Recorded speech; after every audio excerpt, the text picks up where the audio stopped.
and I'm the host of the Bradley Report. I'm also the president of United in Peace, Inc. This show is being presented by United in Peace, Inc. The producer of the show that helps me get the issues for me to bring to my viewing audience is none other than the chairman of United in Peace, Inc., and that's Terry Marsh Bradley. And I'm so blessed that she's my wife. But then, what we're talking about today, that's key. Memorial weekend, there was a lot of violence. They played different videos or commercials or where former President Trump said bad things about the soldiers and the veterans of the various wars. The mayor made a statement about Memorial Day. And then there's a Democratic convention that's coming to Chicago. And we're hearing about them putting all the emphasis on this convention in 2024 having the same trademark of the violent convention in 1968. 1968, people was against the war. 2024, people are against the war, especially what's happening in Gaza. But they don't want to talk about the convention in 1996, and we're going to tell you why. So without further ado, to God be the glory, let me start with the story. Sister Amani, let's go to work. Today, as a recipient of that liberation, so let's always remember our nation's heroes. Today, Mayor Brandon Johnson remembered those soldiers who gave the ultimate sacrifice. Mayor Johnson speaking during a Memorial Day ceremony in Grant Park this morning, and Tia has more on his message. Tia? Well, he had a lot to say, Sylvia and Terrence. It's fitting that the mayor spoke in front of the Major General John Alexander Logan Monument, a war hero and political figure. Logan recommended the creation of Memorial Day back in 1868.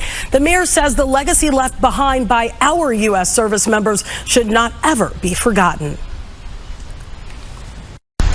pray that our dearly departed brothers and sisters and our friends who gave the full measure of service to our country, that they can rest peacefully with the knowledge that we stand here today proudly because of all of them. And as we pray for those souls, we also pray for the loved ones and service members that they left behind. And this is a good time to thank all of the service members out there. This is the 28th year for the event in Grant Park. No. Veterans Day is wonderful. Memorial Day is just as great. And I know a lot of people have family members that fought in those wars. I had a father-in-law that's a veteran, fought in the war. Maybe it was the Korean War. I had 3 brothers that was a part of the service. They were in the Navy. I have cousins that was in the armed services. I remember 1968. I remember Martin Luther King and everyone against the Vietnam War, which they felt was an illegal war. So I understand the young adults and the older adults. Everybody wants peace. stopping the proliferation of death of innocent people. Wars have to come to an end. Everybody agreed with the release of the hostages, but the violence has to stop or subside in order for the hostages to be free. Everyone's seeing what's happening in the news. So this ain't Gator saying what everybody don't know. This is not a anti-Semitic statement, because I'm saying that there's just as many Jewish people that want to end to the war as it is the rest of the world.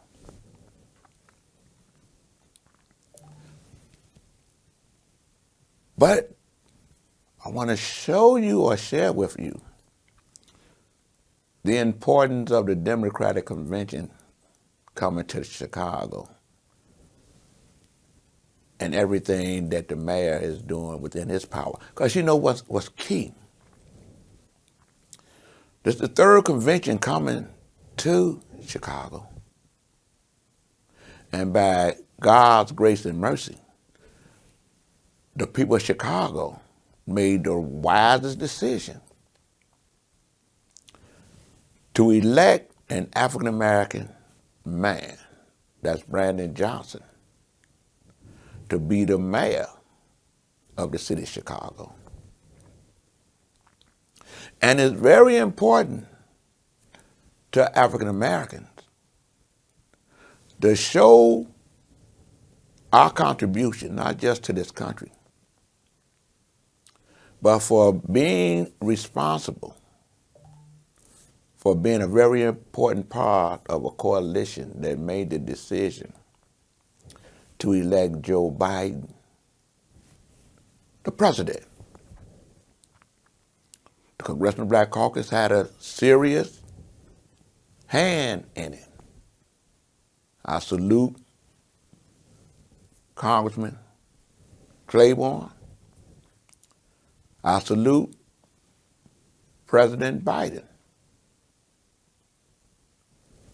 for having the wherewithal and the wisdom to listen to the people.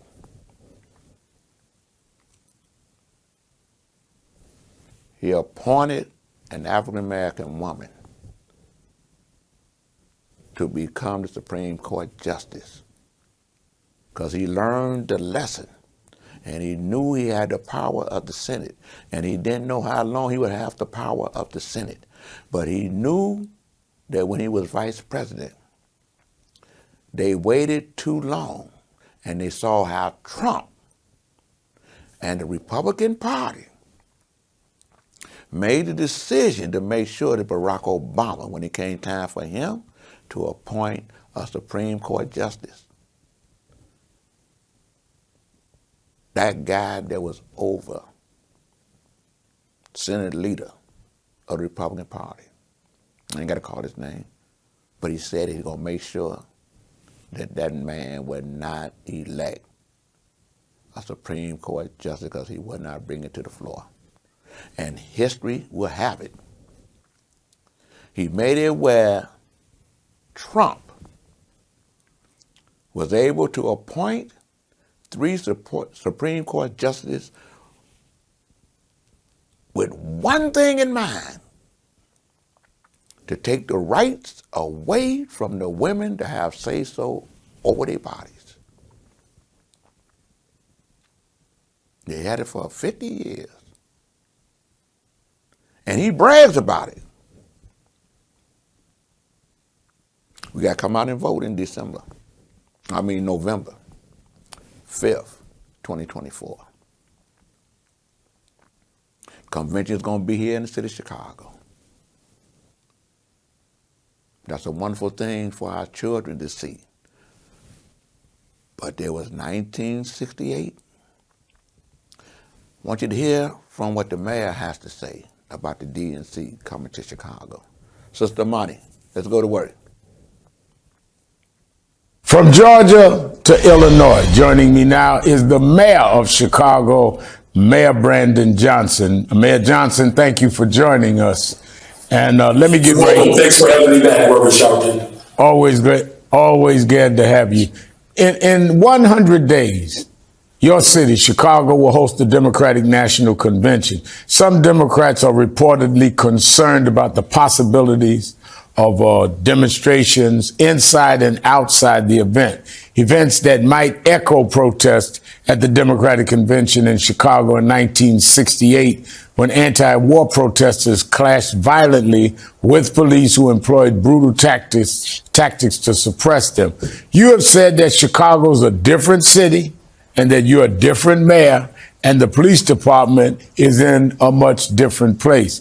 Then, that was then, now is now. Are you confident the convention will take place successfully and safely? I am. My vision, Reverend Sharpton, for this convention is to ensure that we have a peaceful but yet energetic and vibrant convention. Confident that the city of Chicago will showcase its beauty and, of course, the soul. The soul of Chicago is one that is very much tethered to a storied past. This is the city that said, yes, we can. This is the city that said, keep hope alive. And I'm very much confident that we're going to have a peaceful, safe, energetic, vibrant convention that's going to propel President Biden and Vice President Kamala Harris back to the White House to continue to serve the people of this country.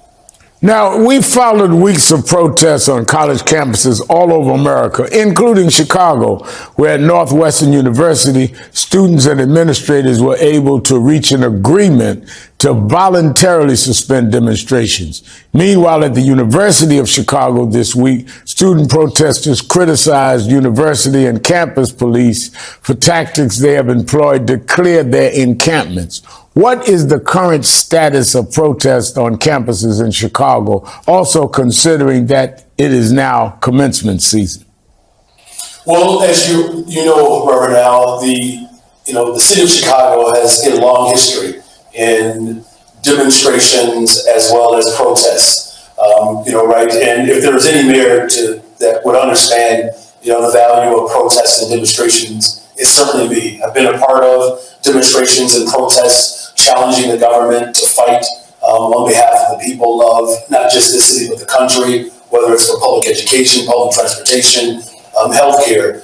As you've seen earlier, we do have a number of our universities that are working and demonstrating a great deal of care for these students, as well as these individuals who are pushing for the government to be responsive to their demands. I made it very clear, particularly in the case of the University of Chicago, that their local police department, the campus police department, our local police department did not support that plan.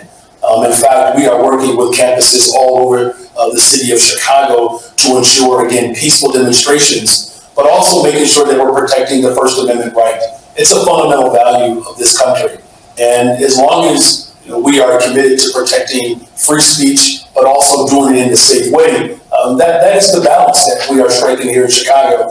But again, what I'm very confident in is that working with local police department, the Secret Service, as well as other local law enforcement, we're going to ensure that the people who will descend on the greatest city in the world, that they'll see again the soul of Chicago, which really embodies the full spirit of what the Biden-Harris administration has been about: protecting workers' rights, protecting reproductive rights, fighting to make sure that people have an opportunity to receive education without going into extreme debt. That's what I've done over the course of my first year in office, building a better, stronger, safer Chicago, very much in line with the President of the United States. I know myself from recollection. I was 13 years old when they had the Democratic Convention in Chicago, but I remember I was already involved in civil rights, and it is a lot different between Mayor Richard Daley then and Mayor Brandon Johnson now. I'll just leave it there. People can read into that what they want. But let me go to this. You this week, you met with Illinois Governor J.B. Pritzker along with other state lawmakers at the state capitol of Springfield to discuss the city budget. Among the top issues were funding for schools, public safety, and the debate over a proposed new stadium for the Chicago Bears. What are your spending priorities for the city, and where do the negotiations over the budget stand at this point? Yeah, well, our spending has been, quite frankly, a very balanced approach. I passed my first budget, a $16.77 billion budget, without raising property taxes. Previous administrations had balanced the budget off the backs of working people. We didn't do that. We expanded paid time off, the most substantive paid time off ordinance in the entire country. Over 1 million workers will get double the amount of time off, which is much needed. We abolished the sub-minimum wage tip workers. As you know, one of the staunch vestiges of slavery, where most of the workers are women of color. 100,000 workers will receive a raise as a result of us abolishing this tip wage operation. We've also invested over $250 million into the unhoused, $100 million violence prevention. And then, of course, I just moved on the largest bond deal in the history of Chicago, over $1 billion to build homes and create economic development. With all that being said, Springfield has an opportunity to fund our public school system at the rate in which it's promised to do. I fought for a funding formula that would base our public education spending on needs and not just on a per pupil basis. Springfield agrees with it. The city of Chicago is owed $1.1 billion conservatively, so that we can make sure that every single child has access to a librarian, school counselors, psychiatrists, class sizes that are managed. You know, you mentioned your work in civil rights. There's a long history in the city of Chicago fighting for equity and justice. Al Raby, who invited Dr. King to come to Chicago on the west side, fighting for housing. That is very much a part of our work. Al Raby was also the campaign manager of the late great Mayor Harold Washington. And Al Raby was a public school teacher teaching social studies just like myself. So you're seeing this full circle of our ancestors fighting for a better, stronger, safer Chicago, particularly as it relates to public accommodations. We're just simply demanding that Springfield do their part and actually fund our education system. Again, it was W.E.B. Du Bois that said that public education at the expense of the state, after all, is a Negro idea. And so I'm moving the city of Chicago closer towards the direction of equity and justice, and we need our partners in Springfield to step up and provide the necessary funding to do that. Yeah, when you talk about civil rights in Chicago and Al Raby, as you know, I was mentored by Reverend Jesse Jackson of Chicago. But let me ask you this. I remember going to a nonpartisan Get Out the Vote rally in Chicago on the west side where you live, Reverend Marshall Hatch and Ira Acri and the Leadership Network, which is affiliate of National Action Network, had the rally, and you were the only candidate that showed up and rocked the crowd. So as I look at the calendar, next Wednesday, the 15th of May, is your first anniversary in office. As you reflect on your first year serving as Chicago's mayor, what are you most proud of, and what do you have left to accomplish in your judgment? Well, that's a good question. As I mentioned earlier, our work to make sure that we provide funding to deal with this housing crisis, we're seeing dividends on the returns on our investments already. Homicides are down, shootings are down. Again, the largest bond deal in the history of Chicago to build housing, to create economic development. We have the most diverse administration, Reverend Al Sharpton, in the history of Chicago. 60% of my administration are made up of women. When I walked into office a year ago, there were migrants sleeping on floors in police stations as well as airports. That's not the case anymore. We've saved the city of Chicago's taxpayers over $200 million as I've inherited these bloated contracts that were not serving people. What I'm actually most proud of, quite frankly, is there are several things, but the one that I'm really proud of is the fact that I made a commitment to invest in young people. We hired over 25,000, almost 25,000 young people last summer for summer jobs. That's an increase of 20%. I added $76 million more on top of that to hire up to 28,000 young people this summer, of which 97% of them are Black and brown. Building a better, stronger, safer Chicago requires us to invest in people, and I've done that. You mentioned the Bears proposal as well. Right now, the Chicago Bears are playing in a stadium that's 100 years old. that is owed $600 million in debt of previous administrations, that jacked up the budget. We put forth a proposal where billionaires and visitors would pay for a stadium that has public benefit and public use that the city of Chicago would actually own. And so that's the work that we're doing. I'm very proud. Mayor Harold Washington, he needed 20 years. I'm saying we need 24. So I've been proud to serve this first year, and I'm looking forward to the next 23 right now. All right, Chicago Mayor Brandon Johnson, thank you for being with us again. I want to say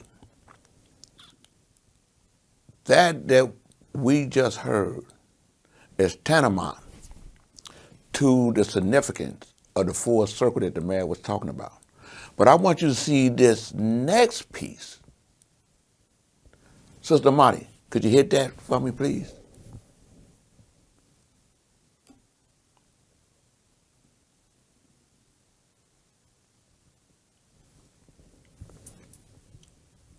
Wall takes a look back at the events of that week through the eyes of protesters, police, and others who were witnesses to history. These are the images for which the 1968 Democratic Convention would become infamous. Police beating protesters with batons while the cameras rolled and the world watched. Thousands of demonstrators had descended on Lincoln Park, but because Mayor Richard J. Daley had denied permits for people to sleep there, the curfew led to violence when police moved in to clear the park. Longtime Chicago political strategist Marilyn Katz was a protest organizer. The cops, not content simply with pushing us out of the park and just getting us out, as you can't have this public space, start hitting people with their batons. In the days that followed, the clashes shifted to outside the Hilton Hotel, where many of the convention delegates were staying. The young, mostly white protesters were determined to have their anti-war message heard. Police were determined to show who was in charge. This was our city.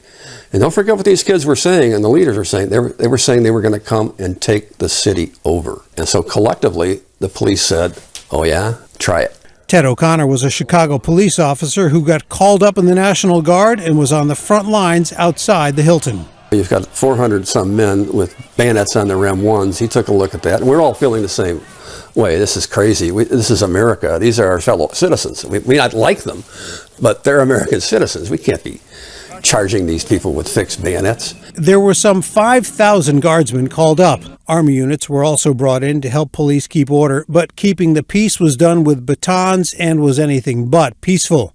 Don Rose was the press spokesman for MOB, the National Mobilization Committee to End the War in Vietnam, one of the umbrella protest groups. After one bloody night, the leaders planned a news conference to show off the victims of police violence. That was the morning when Rennie Davis was supposed to be the spokesman for the press conference, and he asked me, what should we be saying? This is really horrible. And I said, well, tell them they won't get away with it again because the whole world's watching. Rose's words would come to symbolize the resistance. The convention will be in order. But there was also dissension inside the convention hall as delegates reacted to the chaos in the streets and the media tried to report on it. Bill Singer was a floor leader for George McGovern's campaign. The speech by Governor Ribicoff of Connecticut on the floor at the convention, he was on the podium. He called it a police riot as well. And Mayor Daley erupted from his seat on the convention floor. Mr. Chairman, this convention is held for the delegates of the great Democratic Party. When the convention ended, Hubert Humphrey had won the nomination, but the Democratic Party was fractured. Many people believe that Nixon's victory came because, at least in some part, because of what we did. There were many things that changed after the 1968 convention. The power of party bosses like Mayor Daley began to erode, and primaries became the way presidential candidates would win their party's nomination, something that is now often decided before the conventions even happen. Back to you. You know, one thing that's key, I want you to understand. The Republican Party, they got agitators here. They let you know, starting with the governor from Texas, sending the migrants here to cause confusion. They're going to have African Americans talking about stop the war to create violence. In 1996, it was one organization that had the most prolific and peaceful protests that was done with the support of Larry Hoover. Even though he's no longer the chief of the Against Disciples, he's no longer part of the Against Disciples. We talking about 1996. We had the biggest, most prolific, and peaceful protest dealing with the rules and regulations that was provided to us by the city to have a peaceful protest. Don't let them trick your babies down there with noise and misconfusion. Don't get down there trying to twerk on the police cars and do all that craziness. You're going to get hurt because they're trying to cause confusion in order for Trump to get reelected. I want to say to God be the glory. That's my story. Vote November 5th, 2024. Elect Joe Biden. Be a black man that vote for Joe because of what Trump did to Roe.